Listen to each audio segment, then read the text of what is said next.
안녕하세요. 오늘도 사연 살롱을 찾아주셔서 감사합니다. 저는 골드미스란 말이 참 잘 어울리는 40대 초반의 전문직 여성이에요. 제 입으로 이렇게 말하니 조금 민망하기는 하지만 간간히 방송 출연 제의도 많이 들어왔을 만큼 직업도 외모도 나름 인정을 받는 편입니다. 그러나 저에게는 사람들에게 유명해지고 싶지 않은 이유가 있어서 그냥 조용히 할 일만 하면서 살고 있어요. 그 이유는 바로 제가 이미 20대 때 결혼에 한번 실패했던 돌싱이라는 거예요. 요즘 같은 세상에 그런 게 무슨 흠이냐고 그러실지 모르겠지만 그래도 괜히 잘 나가고 있는 커리어에 괜한 흠집을 낼까봐 걱정이 되더라고요.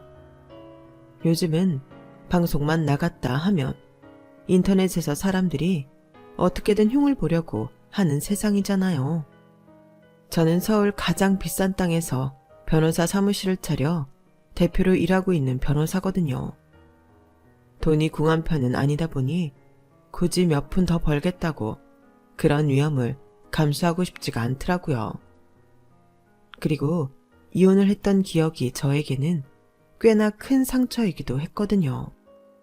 첫 번째 남편은 평생을 공부만 하고 살아온 변호사인 저와는 완전히 다른 성향의 사람이었어요. 음악을 하는 사람이었죠. 예술과 관련된 일은 저와는 아예 다른 세상이라 저도 모르게 음악이나 미술을 하는 사람들에 대한 환상과 동경 같은 것이 있었나 봐요. 당시 제 나이가 20대 초반이었고 남편은 저보다 9살이 많은 어른이라서 더 그랬던 것도 있고요. 저는 저희 부모님의 반대를 무릅쓰면서까지 재즈바를 운영하는 남편과 결혼을 했지만 막상 같이 살아보니 행복하지가 않더군요. 직업상 아침 일찍 나와 출근을 해야 하는 저와 오후 늦게 가게를 오픈하는 남편은 서로 얼굴 볼 시간도 없었어요. 같은 집에서라도 남 같기만 했죠. 연애할 때는 그렇게 멋있어 보였던 남편이 시간이 흘러 설렘이 사라지자 그렇게 철없어 보일 수가 없었어요. 남편은 돈을 벌 욕심은 없었고 그냥 필요한 만큼의 돈만 벌고 없으면 없이 사는 스타일이었는데 저는 그렇지 않았거든요. 당시 저는 언젠간 내 이름을 걸고 직원도 여럿 있는 큰 사무실을 차리고 싶다는 큰 포부를 가지고 살아갔는데 그렇게 치열하게 사는 제 눈에 남편은 너무나 천하태평인 것 같았어요. 답답해서 속이 터질 정도려. 오죽하면 지나가던 배달 오토바이가 가게 유리를 들이받아도 그저 배달기사와 허허실실 수다를 떨고는 현금 7만 원만 받아올 정도였으니까요. 유리창 수리비며 며칠 동안 가게 오픈을 못해 손해본 매출을 따지면 그의 10배를 받아도 모자란데 다친 사람 없으면 됐지 뭐. 젊은 친구가 불쌍하잖아. 한마디로 그 모든 손해를 내버려 두는 겁니다. 그런 꼴을 옆에서 6, 7년을 보니 더 이상 사람이 좋아 보인다기보다는 천지분간을 못하는 것처럼 보이더군요. 그래서 결국 저희는 결혼한 지 8년 만에 이혼을 했어요. 아이가 없었던 게 천만 다행이었죠. 그 이후로 저는 더더욱 일에만 매진해서 젊을 적 꿈꿨던 대로 제 이름을 건 사무실을 내고 직원도 여럿 거느릴 만큼 크게 키웠어요. 돌싱이라지만 나이가 아직 많지 않기에 간간히 소개를 받거나 먼저 연락이 오는 등 남자들을 만날 기회는 계속 있었는데요. 저도 언제까지 혼자 살 수는 없다는 생각에 의무감을 가지고 남자들을 계속 만나왔지만 제 마음을 기댈 수 있는 남자는 단 한 명도 찾을 수가 없었답니다. 그렇게 마흔을 코앞에 두고 있던 어느 날이었어요.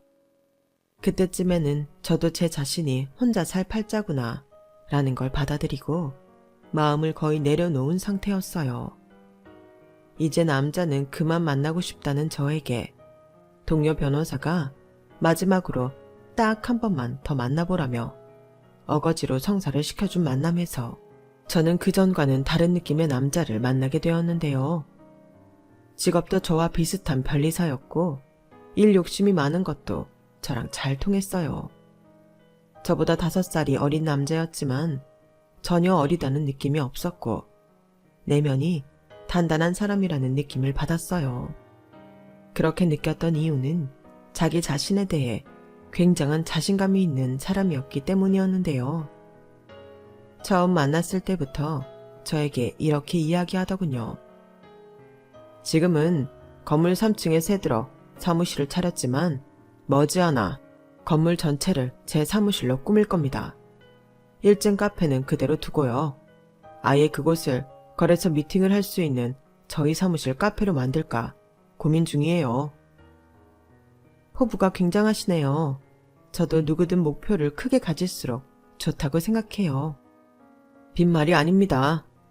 선영 씨도 아시겠지만 사업이라는 게 확 급성장하는 시기가 있지 않습니까?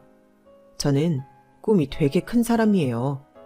그런 시기가 왔을 때 제대로 뿌리 내릴 수 있도록 모든 준비를 하고 있거든요.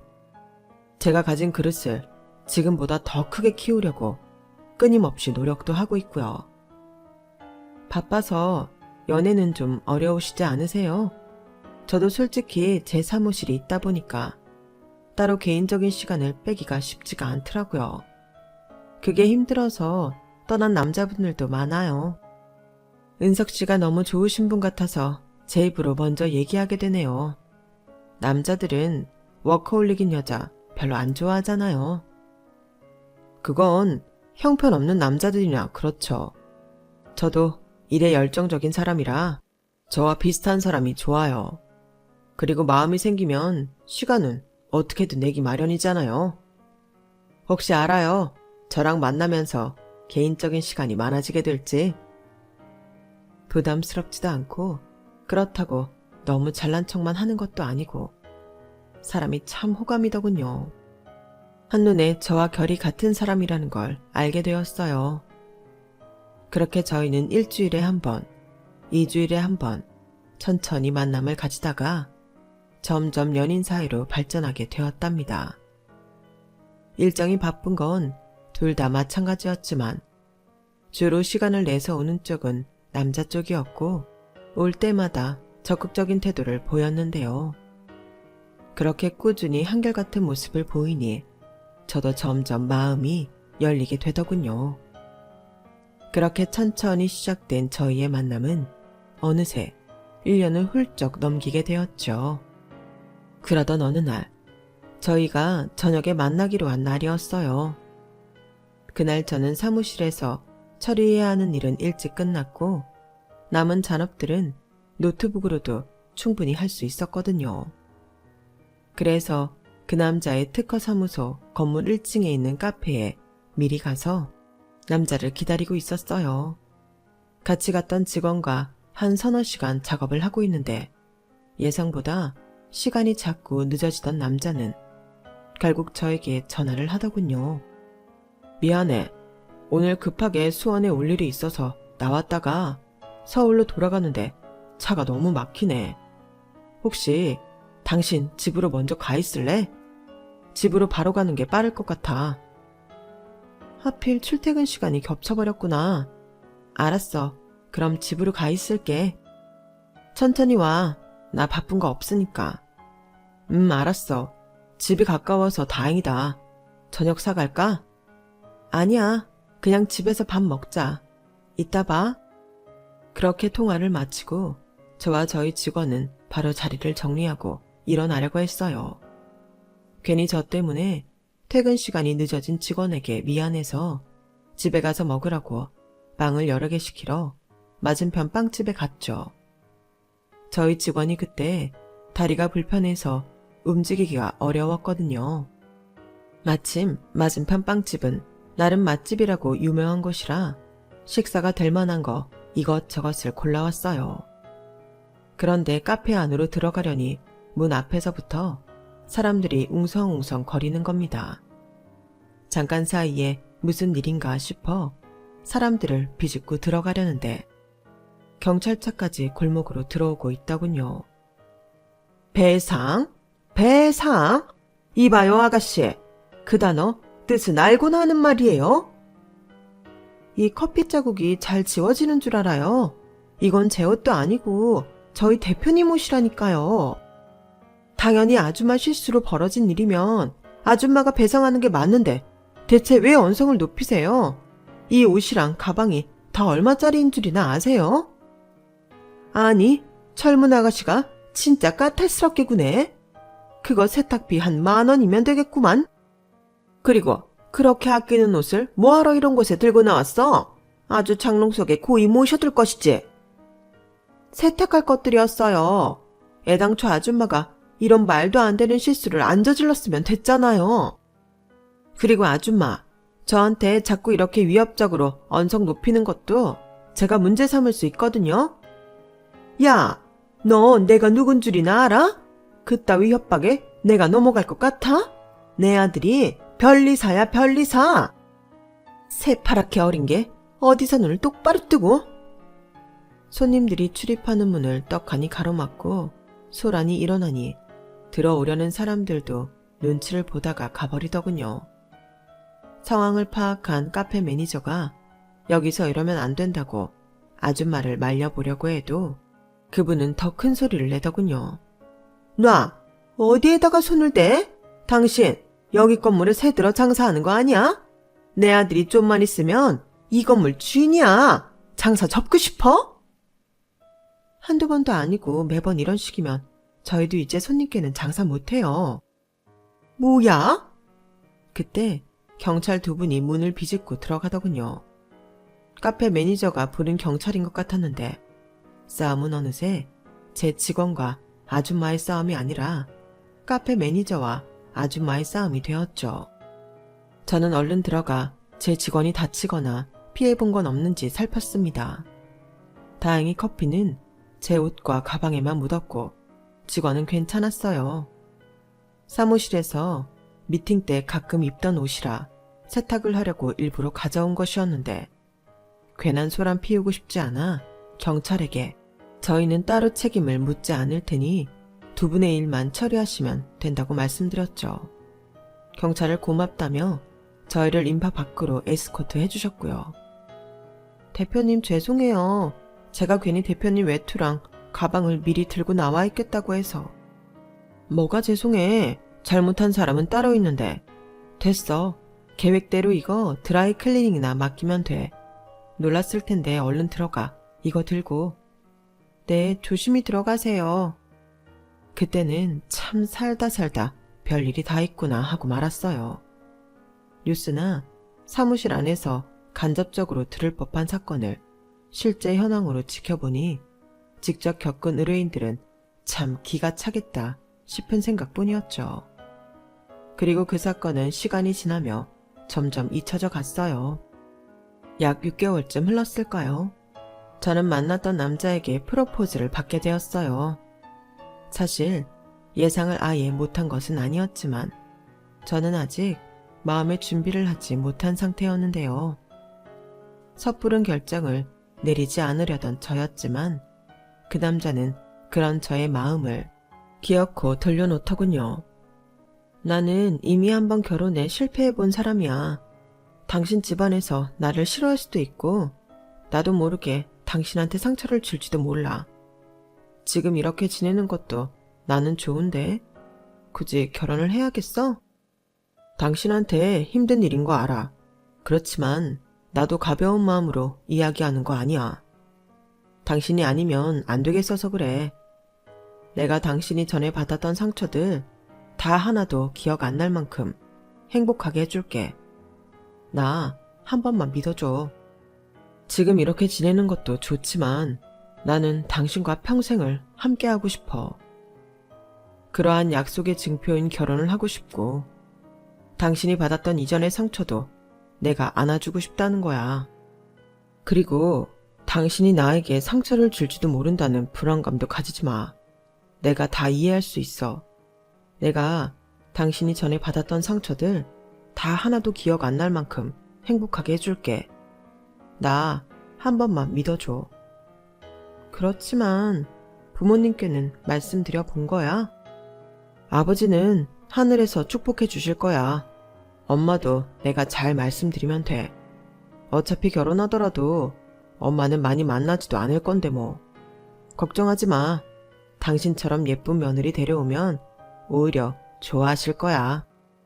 항상 자신감이 넘치는 만큼 일도 똑부러지게 하는 사람이라 저는 그 남자를 믿고 프로포즈에 승낙을 한 것이었죠. 그렇게 저희는 서로의 부모님께 인사드릴 날짜를 잡고 차근히 예식장이랑 스튜디오도 알아보기로 했어요. 남자의 말에 따르면 시모가 되실 분이 결혼 소식을 굉장히 반겼다고 해요. 저희 부모님보다 그쪽 부모님을 먼저 뵙기로 했기 때문에 저는 약속 날짜에 맞춰 과일 바구니를 준비해 찾아뵈었어요. 약간 긴장이 되더라고요. 평소처럼 머리를 틀어 올리고 정장을 입는 대신 미용실도 가고 원피스도 입는 등 참해 보이려고 노력을 좀 했어요. 그렇게 예비 시모를 처음 만나게 되었는데 저는 깜짝 놀랐습니다. 시모의 얼굴을 보는 순간 한눈에 알아보겠더군요. 예비 시모는 몇 개월 전 카페 안에서 소란을 피우던 그 진상 아줌마였어요. 다행히 그쪽에서는 저를 못 알아본 것 같더군요. 하긴 스타일도 완전 다르고 저랑은 큰 대화를 나누질 않았으니 기억을 못할 수도 있겠다 싶었어요. 안녕하세요, 어머님. 처음 인사드려요. 아우, 어서 와요. 아, 우리 상우가 생전 여자친구 소개해주는 법이 없더니 어쩜 이렇게 참한 아가씨를 데려왔을까? 엄마, 일단 들어가서 얘기해요. 어머니, 이거 제가 약소하게 준비한 과일 바구니인데. 아, 뭘 또 이런 걸 챙겨왔어. 고마워요. 어머, 너무 이쁘다. 예상보다 저를 굉장히 크게 반겨주셔서 놀랐어요. 아무래도 어르신들 입장에서는 초혼인 아들이 돌싱인 여자를 데려오면 싫어하실 거라고 생각했거든요. 게다가 저는 예비 남편보다 나이도 많은데 예비 시모가 아무런 편견 없이 저를 반겨주시는 걸 보고 실상은 좋은 분이시구나 싶었어요. 몇 개월 전에 있던 일은 어쩌면 내가 모르는 뭔가가 있었을 수도 있다고요. 그렇게 저희는 화기애애하게 식사를 시작했어요. 음식도 과하게 많은 건 아니지만 하나하나 정갈한 게 신경을 많이 쓰신 티가 나더라고요. 그래서 저도 하나하나 크게 리액션을 하면서 식사를 했어요. 음식이 너무 예뻐요. 접시도 너무 고급지네요. 라든가 어머, 너무 맛있네요, 어머님. 감사해요. 하는 식으로요.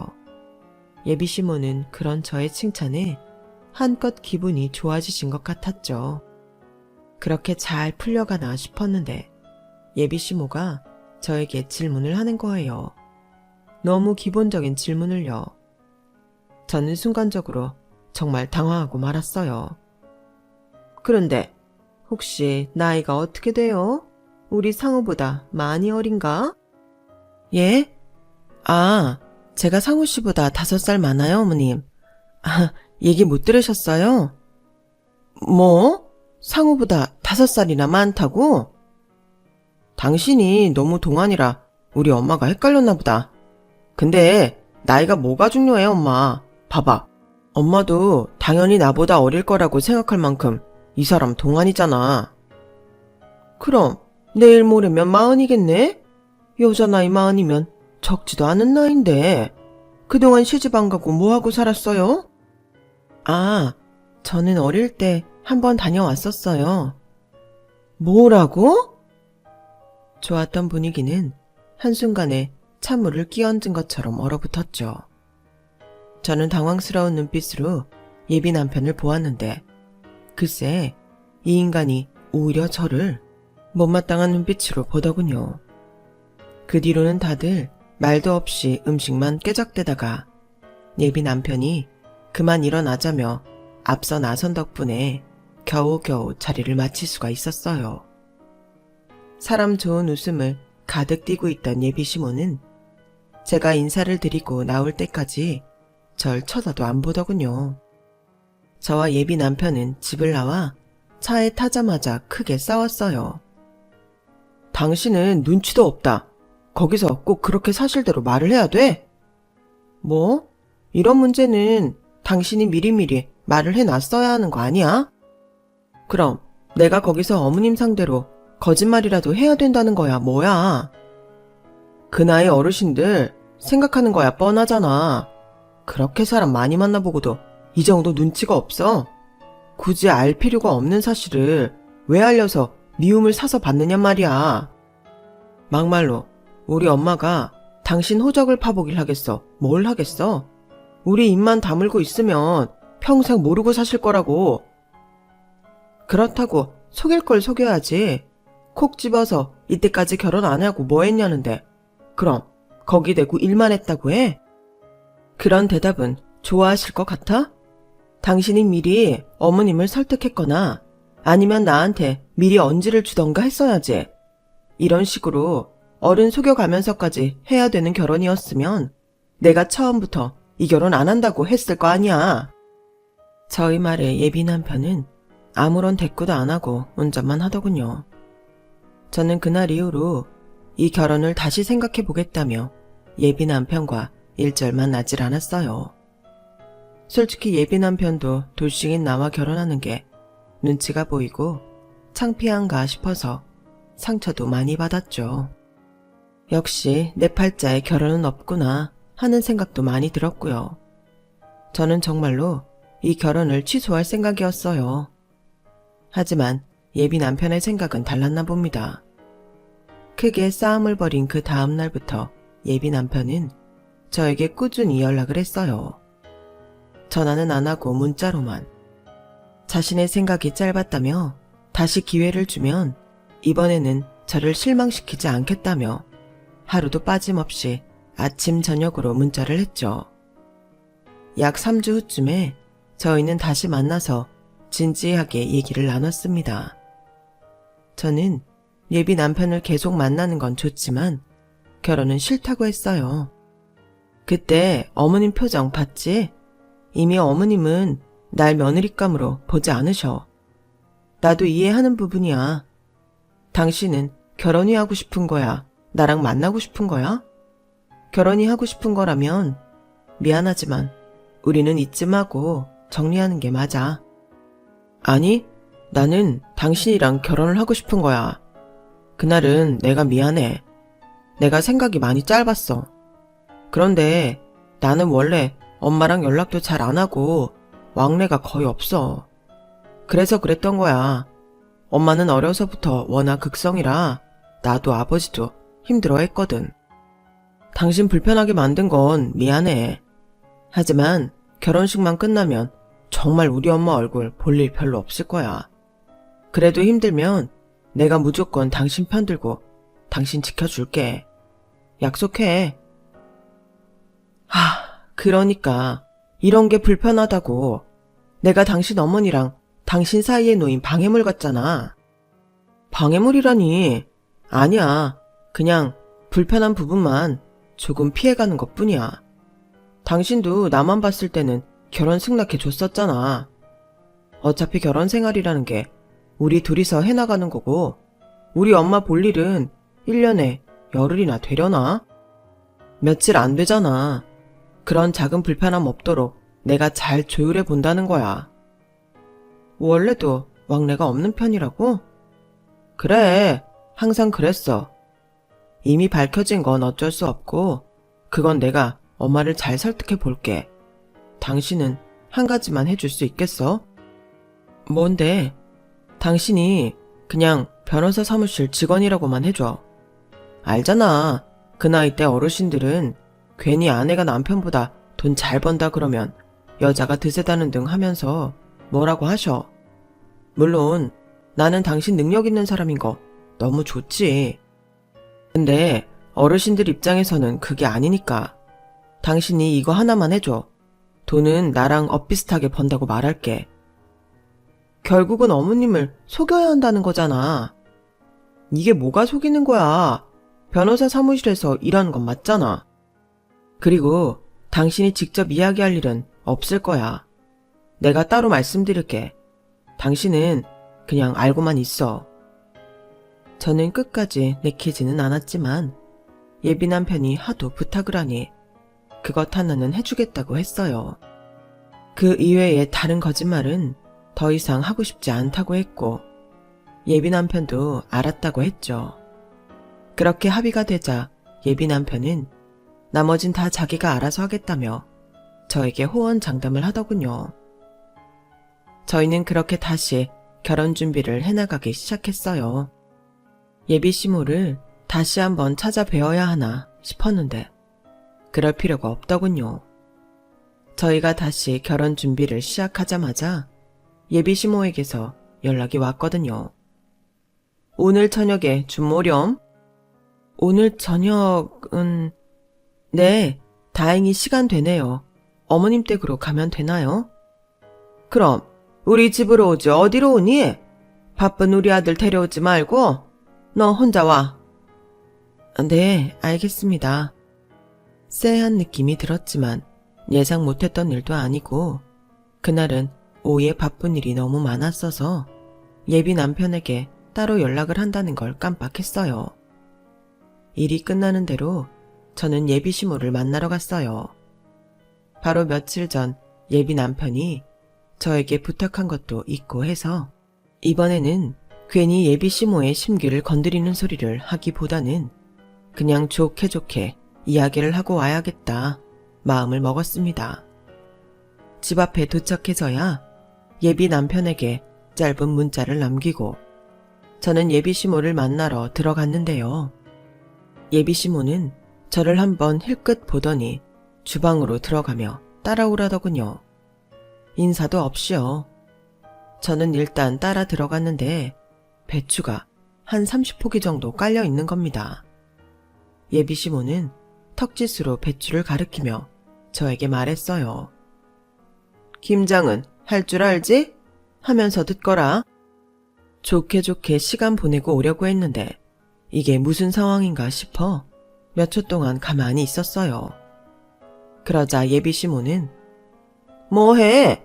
빨리빨리 안 움직이고 라며 호통을 치더군요.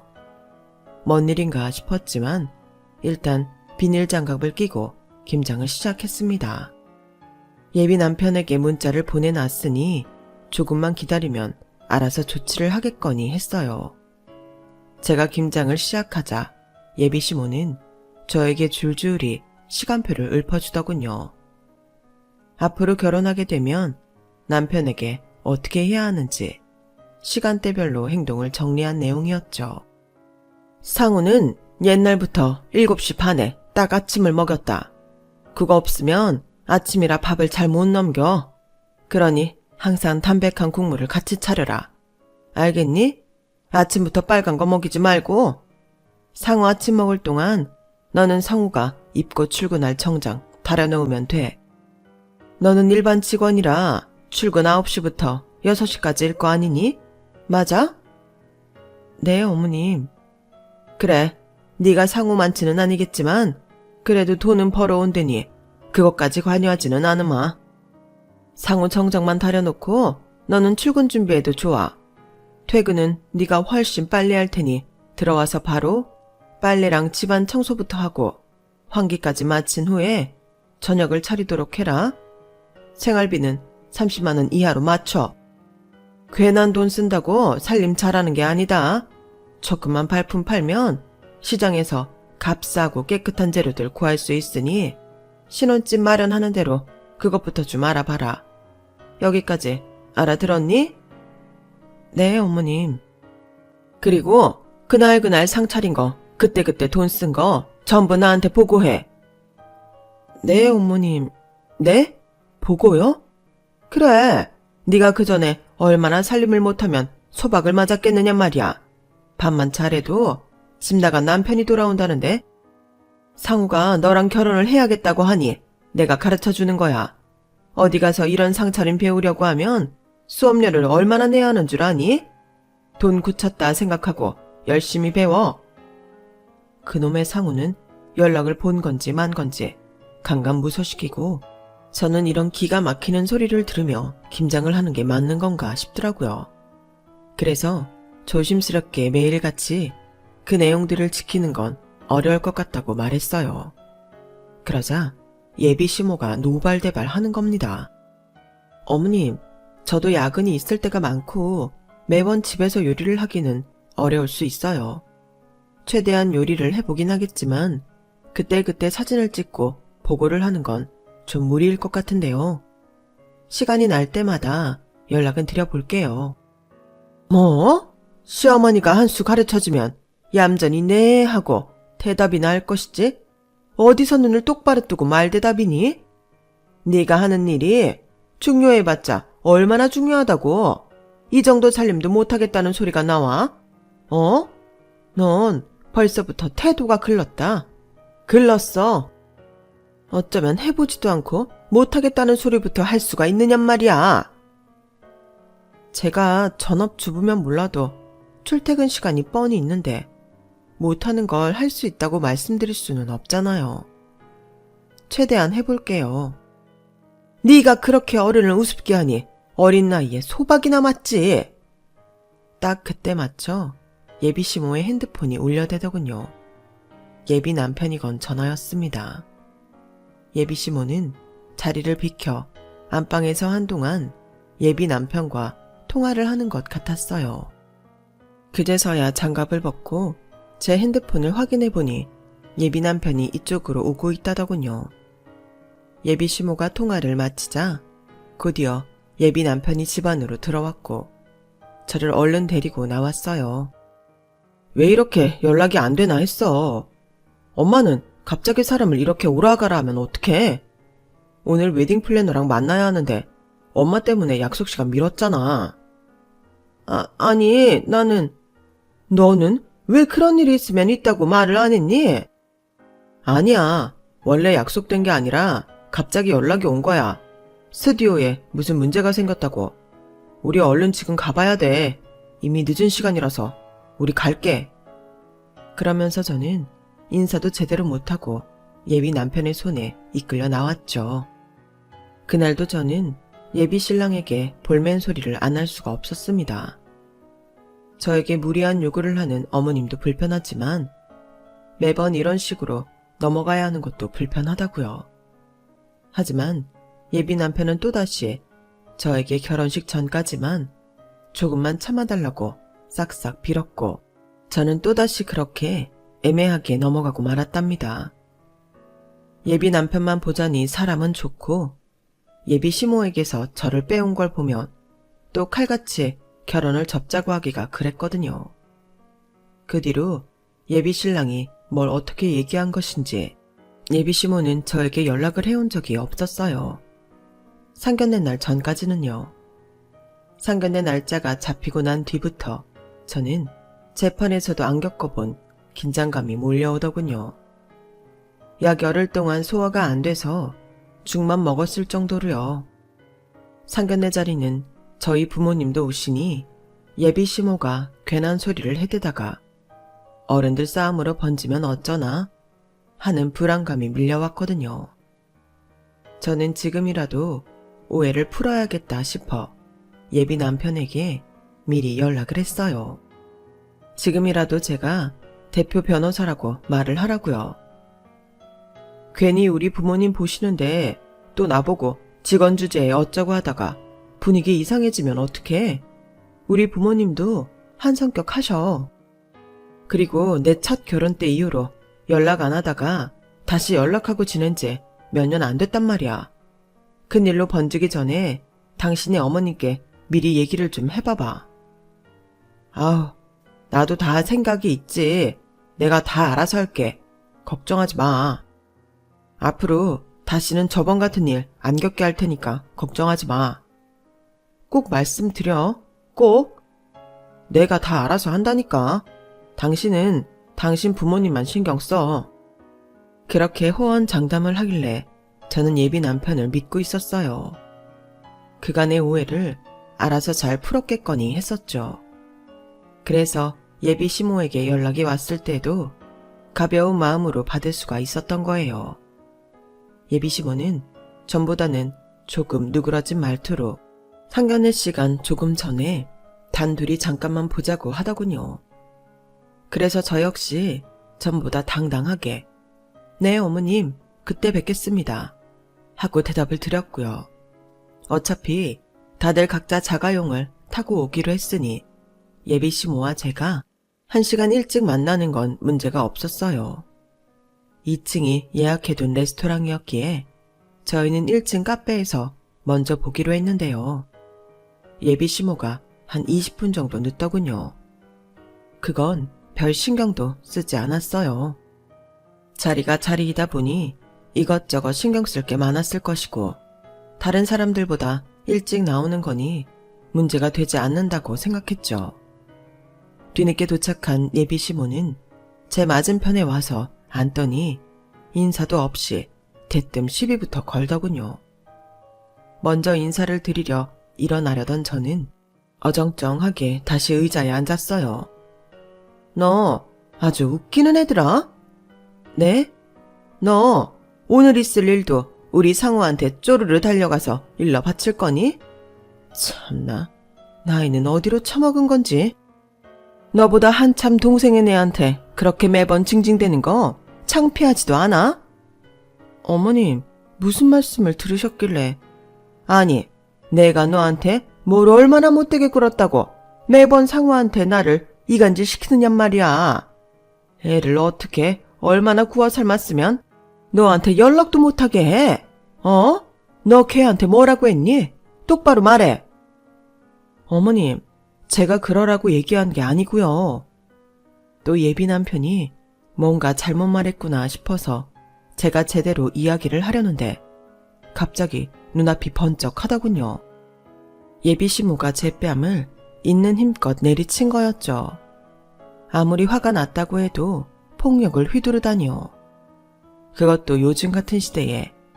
저는 순간 이 결혼은 못할 결혼이구나. 더 이상 내가 저 자세로 나갈 필요도 대화도 안 통하는 몰상식한 사람한테 대화를 시도할 필요도 없겠구나 하는 생각이 들었습니다. 어디 어른이 말하는데 자꾸 말머리를 끊어먹어? 네가 이렇게 드세니까 전 남편도 도망을 갔지. 여자가 결혼을 했으면 시댁의 종처럼 일하는 게 당연한데 뭘 잘했다고 입을 여냐고. 너처럼 돈도 못 벌고 하자까지 있는 애는 주제 파악부터 잘하는 것도 일이야. 알아들어? 돈을 못 번다고요? 누가요? 제가요? 그댁 아드님이 말씀 안 드렸나 봐요. 그때 멀리서 이 소란을 전부 본 것인지 예비 남편이 후다닥 카페 안으로 들어오더군요. 엄마, 지금 뭐 하는 거야? 당신 괜찮아? 당신, 나 변호사인 거 아직도 말 안 했어? 이 한마디에 예비 남편은 한순간에 꿀먹은 벙어리가 되더군요. 예비 시모만 어리둥절한 표정이었죠. 뭔 헛소리야? 누가 변호사라는 거야? 저요. 이 형편없는 인간이 지 자존심 때문인지 당신 극성 때문인지 자꾸 내 직업을 속이려 드는데 제가 변호사라고요. 한 달에 제가 버는 수입만 해도 이 인간의 4배는 될 텐데 이제 누가 주제 파악을 해야 하는 건지 아시겠어요? 어차피 당신 같은 시모 저도 안 가지니까 주제 파악을 하던 말던 상관은 없는데 당신이 손찌검한 사람이 누구인지는 알아야 할 것 같으니까 말해주죠. 당장 내일부터 폭행건으로 신고 들어갈 거니까 알아서 준비하세요. 너 이게 다 무슨 소리야? 아들, 네가 한번 얘기해봐라. 제가 하는 말이 다 사실이야? 응? 저는 지갑에 있던 제 명함을 대충 손에 잡히는 대로 꺼내서 예비 시모 얼굴에 던지며 말했습니다. 사실 여부는 알아서 검색하던 조사하던 하시고 전 이 결혼 안 합니다. 당신은 뭘 잘했다고 큰 소리를 내? 도대체 뭘 알아서 했다는 거야? 이딴 식으로 상황을 개떡같이 만들어 놓고 무슨 자신감으로 나한테 떵떵거렸냐고. 당신 말대로 당신 엄마 속여가면서 유치하고 짜증나는 짓거리 하는 거 나 더는 못하겠으니까 때려치워. 그딴 거짓말은 너 혼자 해. 예비 시모는 예비 남편을 추궁하고 예비 남편은 저에게 매달리려고 하고 저는 그 아수라장을 다 뿌리치고 카페를 나와버렸어요. 저희 부모님이 아직 도착하시지 않은 게 천만 다행이라는 생각뿐이었죠. 전화를 드려보니 바로 코앞까지 오셨더라고요. 저는 상견례도 결혼도 취소되었다고 말씀을 드리고 다른 레스토랑으로 안내해드렸어요. 마침 차로 15분 정도 거리에 제가 아는 괜찮은 고급 식당이 있었거든요. 그곳에서 부모님께 너무 자세한 얘기는 적당히 생략하고 상황 설명을 잘 해드렸어요. 부모님은 오히려 그런 집안 잘 걸렸다며 좋은 말씀을 해주시고 귀가하셨고요. 다만 제가 너무 부모님 볼 낯이 없더군요. 한 번도 아니고 2번이나 남자 때문에 큰일이 난 걸 부모님께 보여드렸다는 생각 때문에요. 그래서 그 예비 시모에게 더 화가 났어요. 저는 그 다음날 아직 소멸시효가 지나지 않은 사건부터 빠르게 진행시켰습니다. 약 9개월 전 카페에서 일어났던 일이었죠. 사실 그날 시모가 더럽힌 제 외투와 가방값만 합쳐도 중고차 한 대 값은 그냥 나왔거든요. 상견례 날 제 뺨을 때린 걸로 폭행범으로 신고도 했고요. 제 지식을 이런 식으로 사용해 본 적은 없었는데 너무 화가 난 나머지 할 수 있는 모든 일을 하게 되었어요. 아니나 다를까 신고며 내용 증명을 보내자마자 예비 남편에게 계속 전화와 문자가 오더군요. 하지만 저는 싹 다 무시했어요. 그리고 예비 남편 사무실에 1층 그 카페, 하루 이틀도 아니고 매번 예비 시모 때문에 골머리를 앓았다는 그 카페도 찾아갔답니다. 그 카페 사장님은 예비 시모가 직원들 사이에서도 유명한 진상 손님으로 아무리 여러 번 주의를 줘도 고쳐지질 않았고 경찰에 신고를 해도 훈방 조치로만 일이 끝났다며 울상을 짓더군요. 그래서 저희 사무실에서 특별히 공짜로 도와주겠다고 했어요.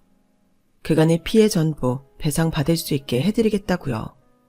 그러자 얼마 뒤 저희 사무소로 예비 시모가 찾아오더군요. 허튼 짓 하면 바로 경찰을 부르려고 했는데 저를 보자마자 무릎을 꿇고 비는 겁니다. 예, 내가 미안했다. 내가 다 사과하마.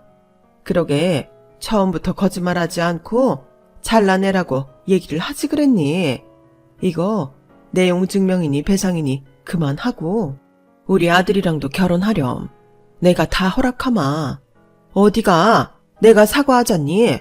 어른이 무릎까지 꿇어가며 사과를 하는데 안 받을 거야? 제가 거들떠도 보지 않고 들어가려고 하자 예비 시모는 유명한 진상 손님답게 저에게도 용서를 강요하려 들더군요. 예상했던 이유는 아니었지만 어쨌든 저는 경찰을 불렀습니다. 그리고 똑똑히 말해줬죠. 당신이 주제 파악 못하고 여기저기 뿌려놓은 악행들로 인해 죗값을 받는 것뿐인데 그걸 힘들다고 하시면 안 되죠. 제가 처음부터 잘라내었으면 뭐가 달라졌나 보죠?